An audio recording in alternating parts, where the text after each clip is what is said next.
요한복음 12장 20절에서 26절 말씀 한 절씩 교독할 때 제가 먼저 읽겠습니다. 명절에 예배하러 올라온 사람 중에 헬라인이 몇이 있는데 그들이 갈릴리 베세다 사람 빌립에게 가서 청하여 이르되 선생이여 우리가 예수를 배우고자 하나이다 하니 빌립이 안드레에게 가서 말하고 안드레와 빌립이 예수께 가서 여쭈니 예수께서 대답하여 이르시되 인자가 영광을 얻을 때가 왔도다. 내가 진실로 진실로 너에게 이르노니 한 알의 밀이 땅에 떨어져 죽지 아니하면 한 알 그대로 있고 죽으면 많은 열매를 맺느니라. 자기의 생명을 사랑하는 자는 잃어버릴 것이요 이 세상에서 자기의 생명을 미워하는 자는 영생하도록 보전하리라. 우리 함께 읽겠습니다. 사람이 나를 섬기려면 나를 따르라. 나 있는 곳에 나를 섬기는 자도 거기 있으리니 사람이 나를 섬기면 내 아버지께서 그를 귀히 여기시리라. 아멘. 네, 오늘은 죽으면 많은 열매를 맺느니라는 제목으로 하늘 말씀을 나누겠습니다. 지난주 우리는 예수님의 예루살렘 입성에 담긴 의미에 대해서 함께 나누었습니다.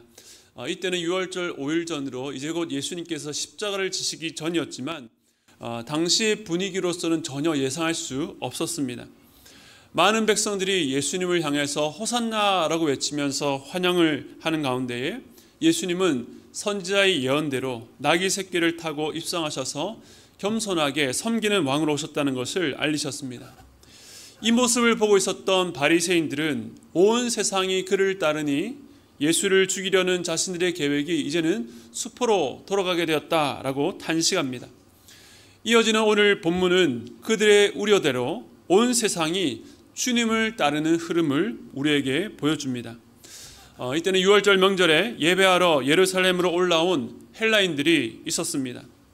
사도행전 6장에 보면 초대교회 내부적으로 공동체 안에서 큰 이 위기가 한번 있었는데 과부들을 구제하는 사역에 있어서 그 출신에 따라서 헬라파 유대인이라고 해서 불공정하게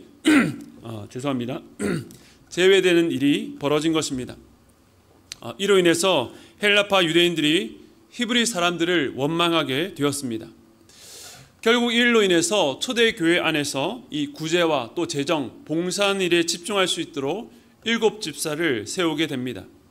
여기서 이 본문에서 나온 이 헬라파 유대인은 헬라어를 사용하는 유대인으로서 여러 이유 때문에 이방 땅에 흩어져 살아야 됐지만 혈통적으로는 유대인이었던 디아스포라를 말합니다. 그와는 달리 오늘 본문에서 헬라인이라고 하는 것은 혈통적으로 유대인이 아닌 헬라 사람들, 이방인으로서 유대교의 회심에서 들어온 개종자이거나 또 신약의 백부장 고넬료와 같이 이방인이면서 하나님을 경외했던 사람이라고 볼 수 있습니다. 그들은 찐으로 이방인이었지만 이 6월절에 예루살렘에 방문해서 올 만큼 진리에 대해서 진지한 관심을 가진 자들이었습니다. 하지만 그들은 자유롭게 성전에 들어갈 수 없었고 오직 이방인의 뜰이라고 하는 한정된 곳까지만 허용되었습니다. 그런 그들이 이곳에 와서 예수님에 대한 이야기를 듣게 되었습니다. 특별히 최근에 죽은 나사로를 살리신 놀라운 이야기를 듣고 더 적극적으로 주님을 만나봐야 되겠다라고 생각했을 것입니다. 요한복음 12장 21절 말씀 우리 함께 읽겠습니다. 시작. 그들이 갈릴리 베세다 사람 빌립에게 가서 청하여 이르되 선생이여 우리가 예수를 배우고자 하나이다 하니 이 헬라인들이 예수님을 직접 찾아가지 않고 먼저 이 빌립을 찾아갔습니다. 그 다음 구절에 보면 이 빌립이 그 이야기를 듣고 안드레에게 말하고 이 빌립과 안드레가 예수님께 가서 청하였다라고 나옵니다. 요한복음 1장에 보면 세례요한의 제자 중에서 2명이 이 요한의 지도로 인해서 예수님을 따르게 되는데 그 중에 한 명이 바로 이 안드레입니다. 안드레는 시몬 베드로의 형제이기도 한데 그래서 나중에 이 안드레가 시몬을 예수님께로 인도합니다. 그 후에 예수님께서 길을 가시다가 빌립을 만나서 나를 따르라 하셨는데 그때도 빌립은 나다나엘을 찾아가서 그를 예수님께로 소개합니다. 이처럼 빌립과 안드레 모두 누군가에게 예수님을 적극적으로 소개하는 이 열린 성향이라는 것을 알 수 있습니다. 거기다가 요한복음 1장에 보면 이 빌립과 안드레와 베드로 이 세 사람이 모두 다 벳세다 한 동네 사람이라고 말합니다. 오늘 본문에서도 빌립을 갈릴리 벳세다 사람이라고 하면서 그의 출신지를 밝힙니다. 오늘 본문에 나온 헬라인들은 아마도 이 데가볼리라고 해서 갈릴리와 매우 가까운 이 이방 사람일 수 있습니다. 그들의 입장에서 이 갈릴리 사람들이라고 한다면 한번 부탁해서 예수님을 만날 수 있지 않을까 생각했던 것 같습니다. 지역적으로나 또 문화적으로 큰 이질감이 없었기 때문입니다. 그런데 지금까지 복음서를 보면 많은 사람들이 예수님을 직접 찾아왔습니다. 귀신 들린 자, 병든 자, 여러 가지 문제가 있는 사람들이 예수님의 발 앞에 엎드려서 간구하면서 직접 자신의 사정을 아뢰었습니다. 물론 나병 환자의 경우에는 가까이 갈 수 없었기 때문에 먼 발치였지만 선생님이여 우리를 불쌍히 여기소서라고 외치면서 도움을 구했습니다. 그런데 누가복음에 보면 백부장이 자신의 사랑하는 종이 병들어 죽게 되었을 때에 유대인의 장로들이 예수님께 사람을 보내서 도와달라고 요청합니다. 그가 직접 오지 못하고 누군가를 통해서 유대인들을 통해서 요청한 것입니다. 그의 신분이 유대인이 아니었기 때문일 것입니다. 마찬가지로 헬라인들이 예수님을 만나기 위해서 거치는 이 절차, 이 과정 이전에 주님께서 만나셨던 이들과는 다른 것은 이방인으로서 함부로 예수님께 나갈 수 없는 그 거리감 때문이었을 것입니다. 이러한 특수한 상황 때문에 빌립은 안드레와 상의하면서 깊은 고심 끝에 주님께 나가서 아뢰는 것입니다. 그런데 예수님은 의외로 저들이 염려와는 달리 오히려 이것을 보고 환영하면서 더 적극적으로 반응하십니다. 예수님께서는 이 상황을 매우 특별하게 여긴 것입니다. 요한복음 12장 23절은 이렇게 예수님께서 말씀하십니다. 예수께서 대답하여 이르시되 인자가 영광을 얻을 때가 왔도다. 지금까지 요한복음에 보면 예수님은 이 때와 시기에 대해서 여러 차례 말씀하셨습니다. 가나의 혼인잔치에서 어머니 마리아를 향해서 아직 내 때가 이르지 않았다라고 말씀하셨습니다. 그리고 사마리아의 수가성 여인을 향해서는 영과 진리로 예배할 때가 온다라고 하셨습니다. 명절에 유대로 올라가자고 하는 형제들에게는 아직 내 때가 차지 않았다라고 하셨고, 유대인들이 예수를 잡으려고 했으나 그러지 못한 이유에 대해서 아직 때가 이르지 않았기 때문이다라고 하셨습니다. 그러니까 예수님은 항상 어떤 때를 염두에 두시고 그 때를 기다리시고 바라보시면서 사셨던 것입니다. 그런데 지금까지는 계속 그 때가 아직 이르지 않았다고 말씀하셨는데, 오늘 본문에서 처음으로 인자가 영광을 얻을 때가 왔다라고 선언하신 것입니다. 요한복음 안에서 아주 중요한 지점입니다. 그리고 이 지점은 헬라인들, 이방인들이 예수를 만나고 싶다고 청한 바로 이 시점이었습니다. 예수님은 이 일에서 과연 무엇을 보셨기 때문에 지금까지 아니라고, 지금까지 기다려왔던 그 때가 이제는 왔다라고 하셨을까요? 이사야서를 보면 오실 메시아에 대해서 이렇게 예언하는 말씀이 있습니다. 이사야 49장 6절 말씀 우리 함께 읽겠습니다. 시작. 그가 이르시되 내가 나의 종이 되어 야곱의 지파들을 일으키며 이스라엘 중에 있는 자를 들어오게 할 것은 매우 쉬운 일이라. 내가 또 너를 이방의 빛으로 삼아 나의 구원을 베풀어서 땅끝까지 이르게 하리라. 아멘. 하나님께서는 메시아를 이스라엘의 구원만이 아니라 그것은 오히려 쉬운 일이다 말씀하십니다. 그 이스라엘을 넘어 이방의 빛으로 삼으셔서 그 구원이 땅끝까지 이르게 하기 위해서 보내실 것이다 말씀합니다. 그리고 오늘 본문에서 그 땅끝이라고 할 수 있는 이방인이 예수님에 대한 소문을 듣고, 즉 하나님의 예언대로 그 이방에서 빛을 보고 주님을 향해서 찾아온 것입니다. 그러므로 헬라인들이 예수님을 찾아온 것은 이 하나님의 약속대로 유대를 넘어서 열방을 향한 하나님의 놀라운 구원이 시작되었다는 것을 알리는 참 기쁜 사인이지만, 다른 한편으로 보면 안타까운 사인이기도 합니다. 저는 이 본문을 보면서 이 솔로몬 시대의 스바 여왕의 방문이 떠올랐습니다. 스바라고 하는 지역은 지금의 사우디보다 훨씬 아래쪽 남쪽에 있는 먼 나라입니다. 이 여왕이 처음 이 솔로몬에 대한 명성을 듣게 되었을 때에 그것을 다 믿지를 못했습니다. 그런데 사절단과 함께 그 먼 길을 와서 이스라엘에 와서 솔로몬을 만나고 그 나라의 영광을 직접 눈으로 목격한 뒤에는 자신이 들은 소문이 절반에도 미치지 못했다라고 고백하면서 이 솔로몬의 여호와 하나님을 찬양합니다. 그런데 신약시대에 와서 예수님께서 자신에게 계속 표적을 요구했던 유대인들에게 바로 이 사건을 인용하면서 다음과 같이 말씀하셨습니다. 마태복음 12장 42절 말씀 우리 함께 읽겠습니다. 시작. 심판 때에 남방 여왕이 일어나 이 세대 사람을 정죄하리니 이는 그가 솔로몬의 지혜로운 말을 들으려고 땅 끝에서 왔음이거니와 솔로몬보다 더 큰 이가 여기 있느니라. 여기 나와 있는 남방 여왕이 아까 제가 말씀드렸던 스바 여왕입니다. 그가 예수님 세대의 유대인들을 어떻게 해요? 정죄한다는 것입니다. 이방인 스바 여왕이 솔로몬에 대한 소문을 듣고 직접 찾아가서 확인하고 감탄했다면 솔로몬보다 더 크니 예수가 오셨을 때는 훨씬 더 감탄해야 되지 않겠습니까? 그런데 유대인들은 어떻게 했습니까? 같은 혈통으로 같은 지역에서 주님의 말씀을 직접 듣고 그 표적을 경험하고도 주님이 메시아인 것을 깨닫지 못하고 부인하면서 계속 또 다른 표적을 요구했습니다. 오늘 본문에서도 명절에 예수님을 찾아온 헬라인들의 모습은 죽은 나사로를 살리신 표적을 보면서도 예수를 죽이기로 결의한 유대인들의 불신앙을 정죄합니다. 심판의 때가 이른 것입니다. 그들이 장차 죽어서 지옥불에서 경험할 그 심판이 아니라 눈앞에 진리를 보면서도 거부하는 저들의 불신앙 자체가 심판받았다는 증거가 되는 것입니다. 그래서 이방을 향한 구원의 때가 열림과 함께 보고도 믿지 않는 자들 향한 심판의 때도 이른 것입니다. 말씀이 육신이 되어 이 땅에 나신 것, 그리고 30세에 공생을 시작하신 것도 참 중요한 지점이었지만 이제 인류 역사 가운데 가장 중요한 때가 이른 것입니다. 이처럼 주님은 헬라인의 방문에서 중요한 역사의 전환점을 보셨습니다.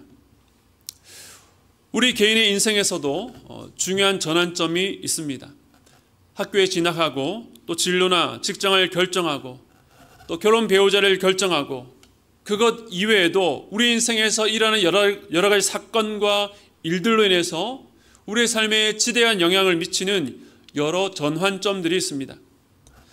세상 사람들은 그 지점에서 자신의 경험과 느낌, 지식에 따라서 아니면 많은 사람들이 옳다고 여기는 대로 판단하고 결정하지만 신자들은 믿음 안에서 어떤 길로 어떻게 나아가야 될지를 고민하고 기도하게 됩니다. 그런데 인생의 때를 파가는 것과 그 중요한 전환점에서 하나님의 뜻대로 순종하는 것은 참 중요하지만 쉽지는 않습니다.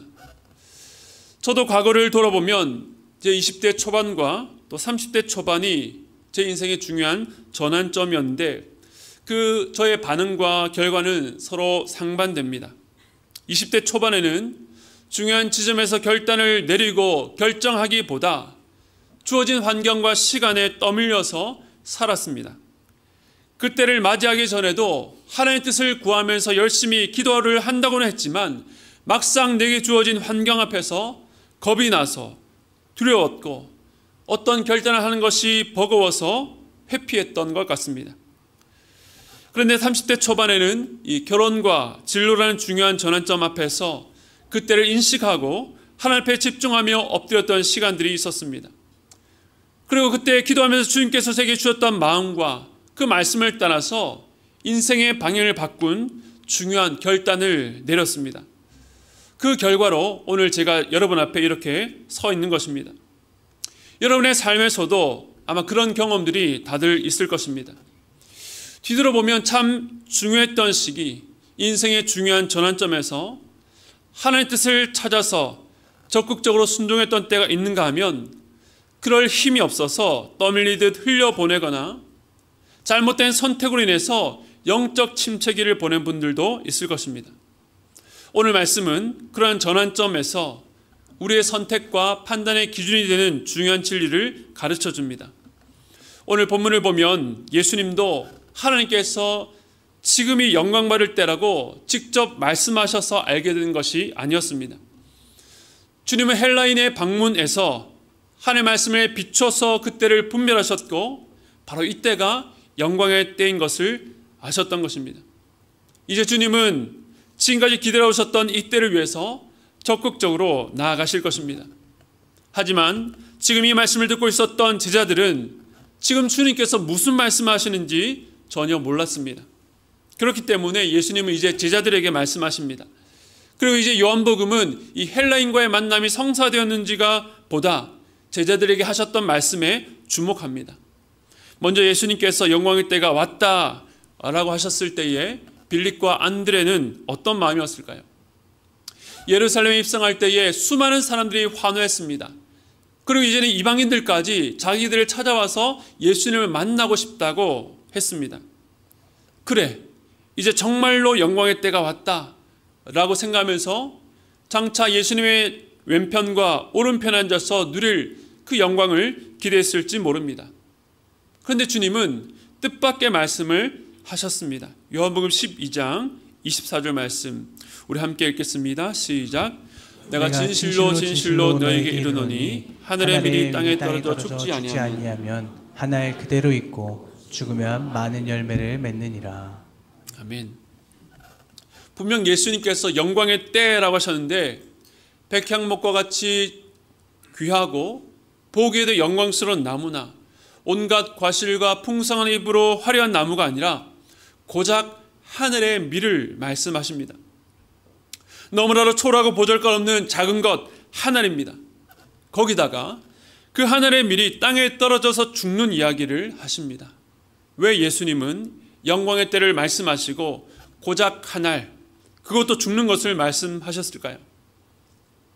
이처럼 하나님의 영광은 누구나 보자마자 알아차릴 수 있는 것이 아닙니다.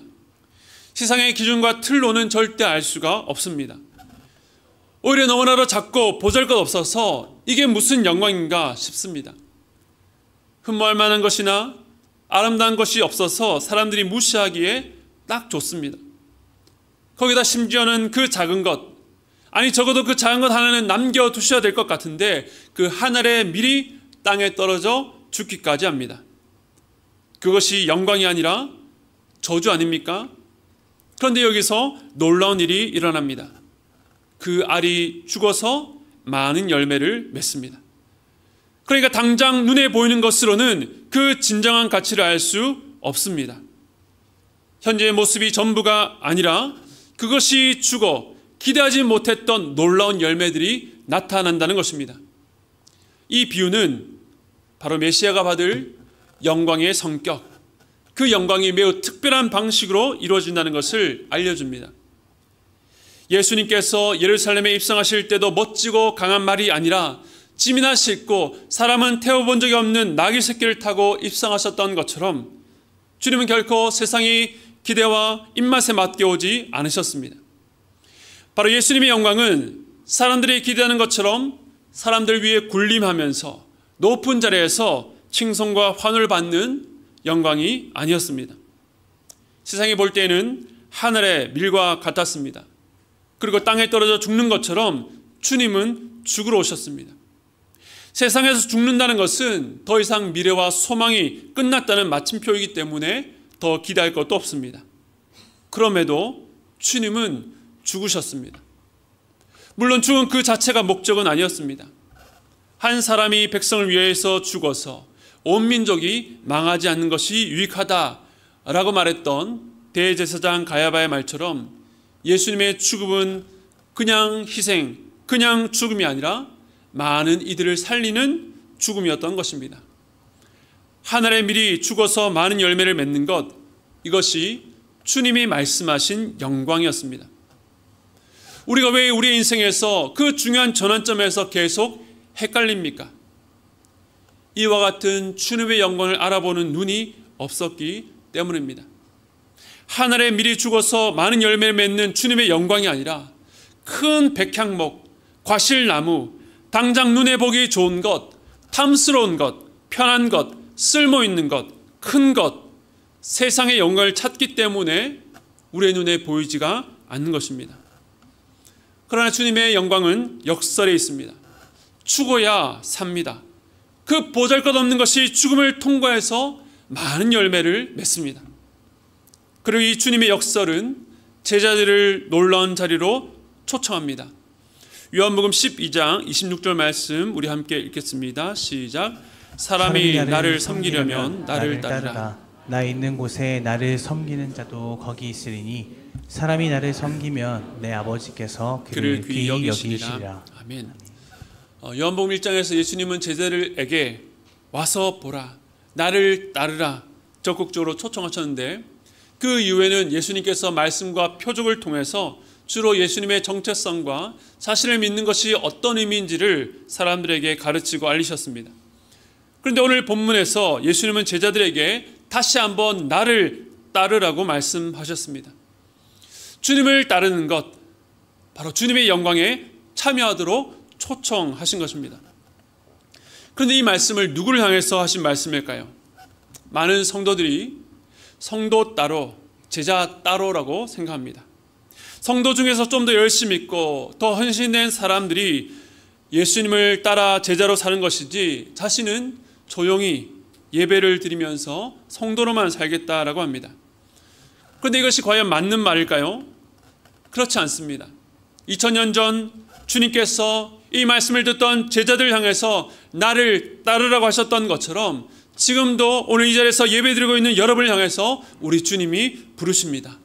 나를 따르라. 그런데 우리는 주님을 따라가되 어떻게 따라갑니까? 앞서가시는 주님을 뒤에서 보고 따라가다가 이거는 힘든 길인데, 내 생각하고는 좀 다른데, 이렇게 계속 따라가다 보면 진짜 어려워지겠는데 라고 하면서 주춤거리고 멈추거나, 주님이 이쪽 길로 가시는데 자신은 전혀 다른 길을 향해서 가버립니다. 그런데 오늘 말씀 26절을 다시 한번 보시면 주님을 따른다는 것은 주를 섬기는 것이라고 했습니다. 즉 제자의 삶, 주님을 따라가는 삶은 주님을 섬기는 것입니다. 누가 섬기는 자입니까? 바로 종과 노예이죠. 종은 자신의 생각과 판단을 내려놓고 주인 되신 주님을 따라가는 자입니다. 내 생각과 내 경험으로는 이 길로 가면 안 되겠다, 내가 손해보겠다, 내가 힘들어지겠다 하더라도 주인이 걸어가신 길을 따라가는 것이 바로 종의 사명입니다. 주님, 우리가 대단한 것을 바치고 드리는 것보다 일상의 삶 가운데에 주님을 신뢰하고 그 뒤를 따라가기를 원하시는 것입니다.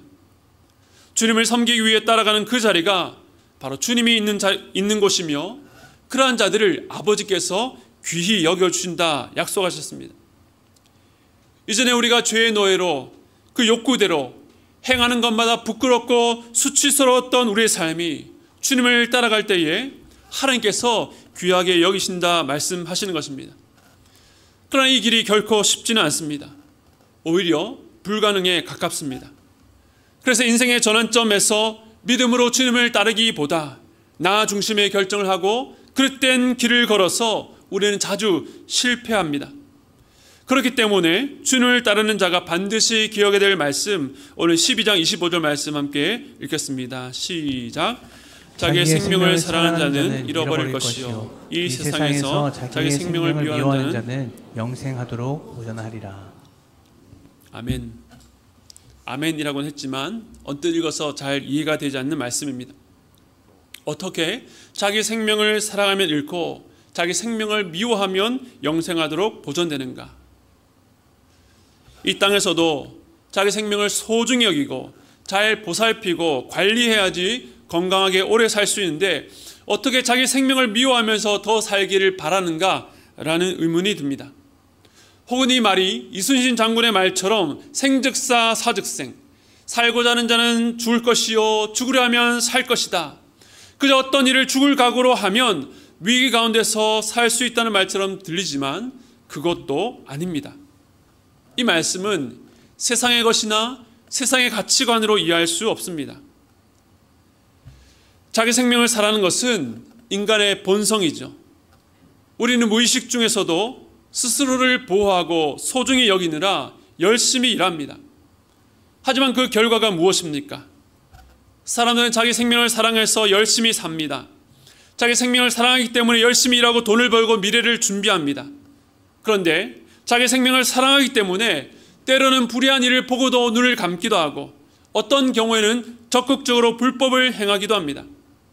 자기 생명을 사랑하기 때문에 남을 해하기도 하고 자기를 해하는 사람을 용서하지 못하고 분노하고 증오합니다. 자기 생명을 사랑하기 때문에 세상의 모든 일을 자신의 중심이 되어서 판단합니다. 자기 생명을 사랑하기 때문에 심지어 하나님을 향해서도 원망하며 분노합니다.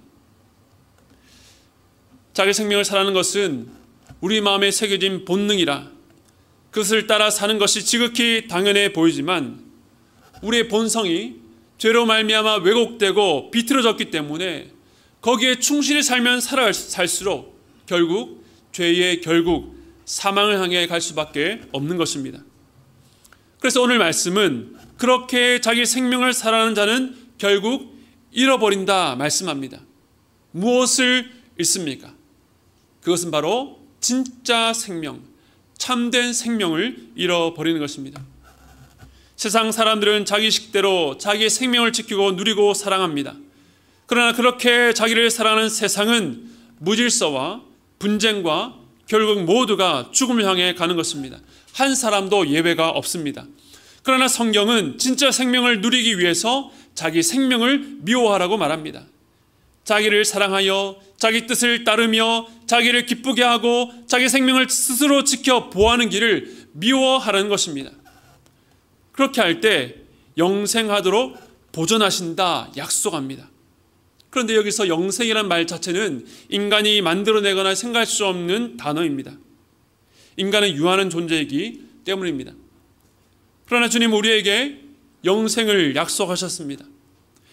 여기서 말하는 생명은 이 땅에서 잠시 숨쉬고 피었다가 사라지는 생명이 아니라 영원토록 살아있는 생명입니다. 바로 하나님 향해서 살아있는 생명, 하나님께서 존재하심을 믿고 하나님께서 아들을 통해서 우리에게 주신 그 생명을 누리는 것입니다. 그리고 이러한 삶을 친히 보여주신 분이 바로 예수 그리스도입니다. 하늘에 미리 죽어서 많은 생명을 맺는 일은 결코 세상의 방식대로 자기를 사랑해서는 불가능합니다. 세상의 방식을 포기하고 하늘의 길을, 하늘의 방식을 따른 것입니다. 우리 주님께서 어떻게 그 삶을 사셨습니까? 바로 예수 그리스도의 십자가. 그 십자가는 자기를 죽여 많은 사람을 살리는 죽음이요, 세상 방식으로 스스로 사는 것이 아니라 결국 하나님께서 살리시는 방식입니다. 예수 그리스도께서 죽으셔서 우리를 살리신 생명은 세상의 생명과 다릅니다. 그러므로 이 생명을 더 풍성히 누리기 위해서는 세상의 방식이 아니라 십자가의 길을 따라 걸어가야 되는 것입니다. 오늘 본문의 말씀과 시기는 다르지만 여러 면에서 비슷한 맥락의 말씀이 있습니다. 마태복음 16장 24절과 25절 말씀 우리 함께 읽겠습니다. 시작. 예수께서 제자들에게 이르시되 누구든지 나를 따라오려거든 자기를 부인하고 자기 십자가를 지고 나를 따를 것이니라. 누구든지 제 목숨을 구원하고자 하면 잃을 것이요 누구든지 나를 위하여 제 목숨을 잃으면 찾으리라. 아멘. 지금까지 말씀드렸던 주님을 따라가는 길, 세상의 방식대로 자기 생명을 사랑하지 않고 오히려 자기 생명을 미워하는 삶이란 자기를 부인하고 자기 십자가를 지고 주님을 따르는 삶입니다. 우리가 인생의 중요한 전환점에서 매번 잘못된 길을 택하고 놓치는 이유, 그것은 바로 자기를 부인하지 못하고 자기 십자가를 지지 않으려 하기 때문입니다. 여전히 세상의 방식으로 자기 생명을 사랑하고 자기 욕망대로 살고자 하기 때문입니다. 물론 우리의 힘으로 자기를 부인하고 자기 십자가를 지고 주님을 따르는 것은 불가능합니다. 그러나 주님의 초청 앞에는 항상 우리를 위해서 자기를 내어주신 주님의 죽으심이 먼저 있다는 것을 기억하시기 바랍니다. 내가 너희를 살리기 위해서 죽을 것이라고 내가 먼저 자기를 부인하고 십자가를 질 것이라는 것을 알리신 다음에야 제자들을 향해서 십자가의 길로 초대하시는 것입니다. 왜 그렇습니까? 주님의 십자가는 우리가 주님을 따를 수 있는 근거와 이유가 되기 때문입니다. 주님이 십자가를 지셔서 죽었던 우리를 살리셨기 때문에 우리는 이제 그 생명으로 주님을 따라갈 수 있습니다. 이전에 내가 그리스도와 함께 십자가에 못 박혀 나의 옛사람이 죽고 주님과 연합되어 새 사람이 되었기 때문에 새 사람의 길로 갈 수 있는 것입니다. 사랑하는 성도 여러분, 주님은 우리를 향해서 나를 따르라, 세상과는 전혀 다른 삶으로 우리를 부르십니다. 이 삶은 남을 죽여 자신의 사는 삶이 아니라 내가 죽어 많은 열매를 맺는 십자가의 길입니다. 세상의 영광이 아니라 주님의 영광에 참여하는 것입니다. 그러므로 우리는 사람의 생각과 지혜가 아니라 하나님의 뜻과 말씀을 따라가야 합니다. 인생의 중요한 전환점에서 하늘의 밀이 떨어져 죽어서 많은 열매를 맺는 것처럼 주님이 지신 십자가를 깊이 묵상하면 내가 거부해야 될 사람의 욕망과 야심이 무엇인지, 내가 죽어야 될 자리가 어디인지, 무엇이 자기를 부인하는 길인지를 알려주실 것입니다. 그때에 주님처럼 자기 십자가를 지고 죽으면 여러분의 직장과 가정에서 바로 여러분을 통해서 많은 열매를 맺게 하실 것입니다. 우리의 삶의 가장 영광스러운 일은 바로 이 주님의 일에 참여하는 것, 그로 인해서 생명을 살리는 일입니다. 그 일은 옳은 것을 가르치거나 꾸짖어서 되는 것이 아니라 주님처럼 죽는 것, 사랑하기 때문에 그를 살리기 위해서 우리가 죽는 자리에 가면 그것이 살아나게 될 것입니다. 이 십자가의 길, 우리의 손을 잡으셔서 그 좁은 길을 함께 가자 하시는 주님을 따라가는 저와 여러분 되시기를 축복합니다. 그리하여 여러분이 죽는 그곳에 많은 열매가 맺혀지는 세상의 영광이 아니라 사람을 기쁘게 하는 삶이 아니라 오직 주님의 영광, 주님을 기쁘시게 해드리는 삶이 되시기를 주님의 이름으로 축복합니다. 오늘 말씀을 기억하시면서 우리 예수의 길이라는 찬양 함께 하겠습니다.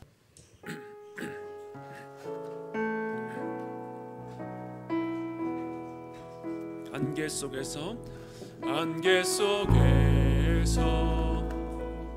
주님을 보내 아무도 없을 것 같던 그곳에서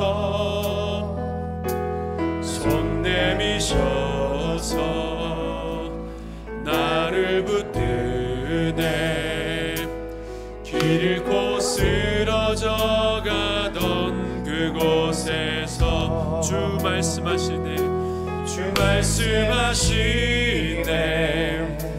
내 손 잡으라고 내가 곧 길이요 진리 생명이니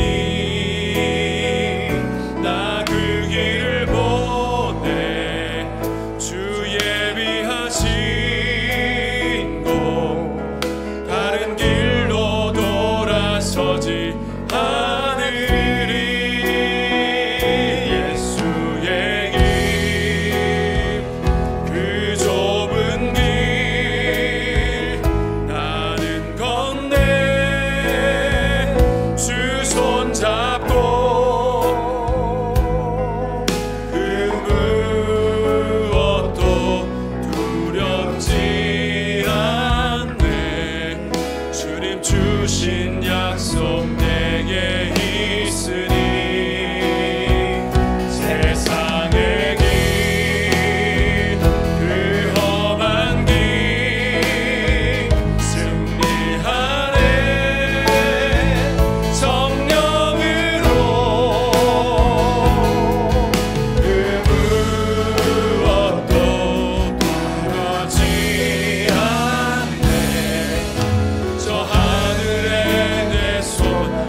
다시 한 번 더 고백했습니다. 안개 속에서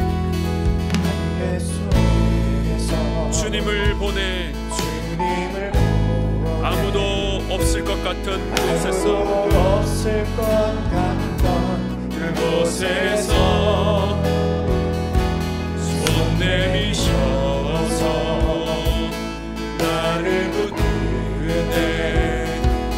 길고 쓰러져 가던 그곳에서 주 말씀하시네. 주 말씀하시네. 내 손 잡으라고. 내 손 잡으라고. 내가 곧 길이요 진리 생명이니 나 그 길을 보내. 주가 예비하신 곳 다른 길로 돌아서지 않으리. 예수의 길 그 좁은 길 나를 건네. 주 손잡고 그 무엇도 가려지 않네. 주님 주신 약속 내게 있으니 세상의 길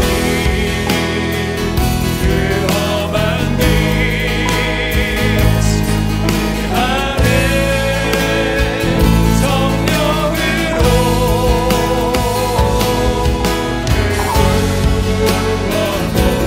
바라지 않네. 저 하늘에는 예수의 길 그 좁은 길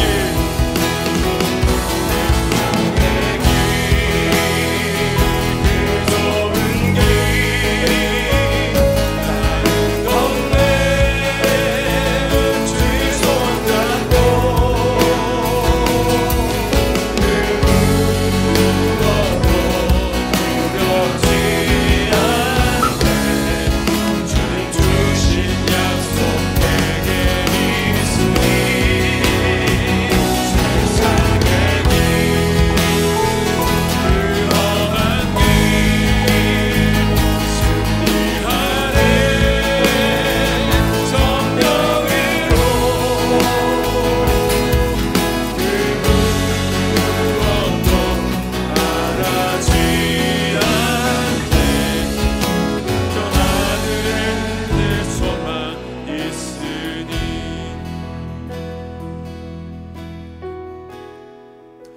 혹시 이 자리에 계신 분들 중에 그 인생의 중요한 전환점에서 안개와 속에서 아무도 없는 그곳에 홀로 길 잃고 쓰러져 계신 분 계십니까?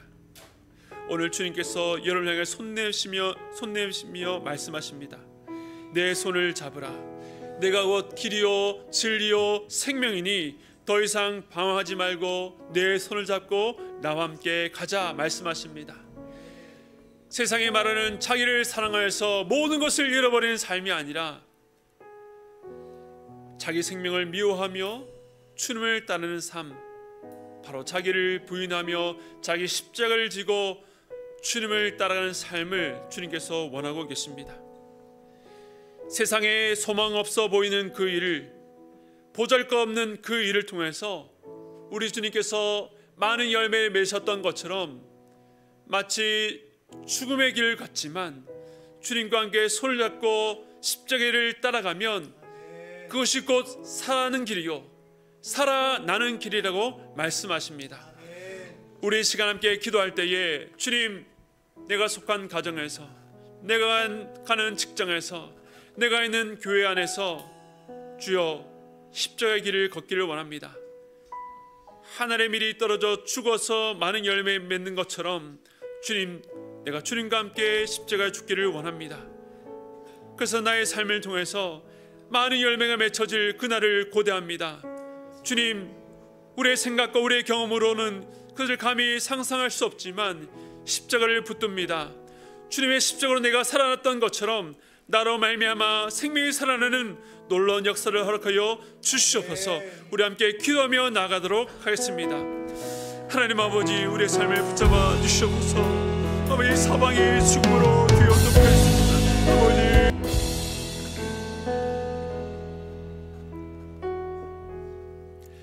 하나님, 우리를 둘러싼 세상을 봅니다.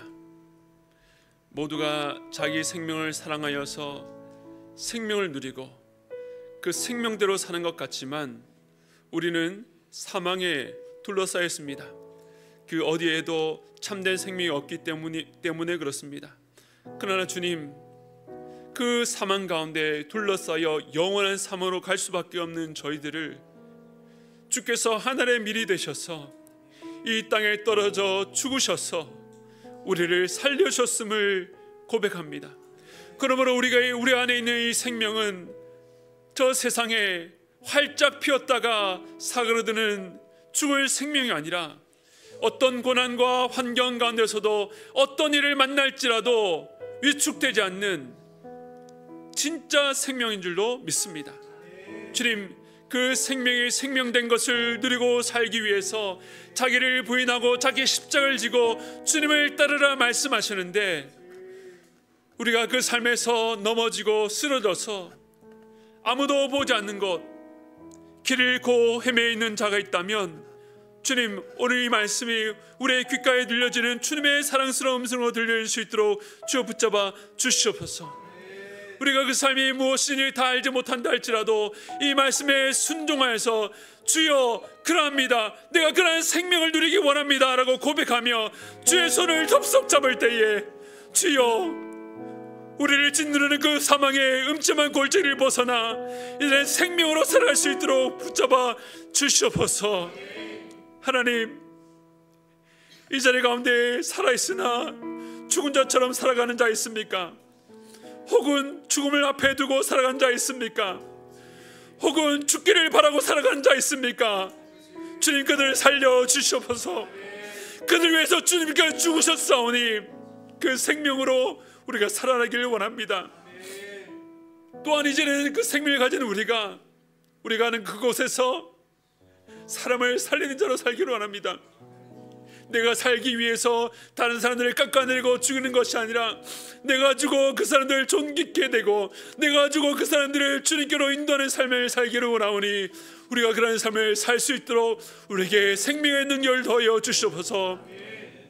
지금은 우리 앞서 먼저 십자가를 지시고